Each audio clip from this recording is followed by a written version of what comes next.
तर आज होता मार्गशीर्ष महिन्यातला शेवटचा गुरुवार म्हणजेच की उद्यापन आणि माझ्या घरी पण आज उद्यापन आहे. तर सकाळी लवकर घरातलं काम वगैरे आवरून घेतलं. सगळ्यांना चहा वगैरे ठेवला. मी अंघोळ वगैरे करून घेतली आणि इतकी थंडी आहे ना इकडे नगरला तर काय सांगू खूपच थंडी आहे. कारण की कितीही व्हॅसलिन लावा, कितीही बॉडी लोशन लावा, उरल्याशिवाय माणूस राहणारच नाही. अक्षरशः इतकी थंडी आहे. तर लेकरांना इथे शाळेत वगैरे पाठवून दिलं. मग इथे म्हणलं पोरांना शाळेत पाठवून दिलं ना तरच पुढचे कामे होतात.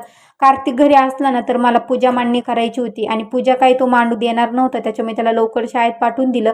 इथे छानशी मी इथे पूजा मांडणी केली, तुम्ही बघू शकता. इतकं छान दिसत होतं देवीचं लूक. आणि इथे मी मस्तपैकी फुलांची माझ्या हाताने वेणी बनवली होती. मग ती तिथे मी देवीला वेणी पण घातली आणि ते लवकर आहे ना घरामध्ये मी आरती वगैरे पुस्तक वगैरे सगळं वाचून घेतलं आणि इतकं छान घरामध्ये सकर्मता ऊर्जा निर्माण झाली होती ना.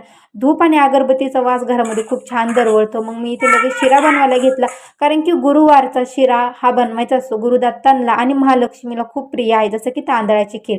मग इथे मी 4 वाजता इथे पोरी आल्या होत्या शाळेतून, दीदीच्या मैत्रिणी होत्या या. मग मी त्यांना इथे लगेच पान, फूल आणि पुस्तक आणि एक केळ त्यांना दिलं मी आणि शिरा पण दिला त्यांना थोडासा खाण्यासाठी आणि 1 रुपयाचं नाणं. आमच्याकडे अशीच प्रथा आहे.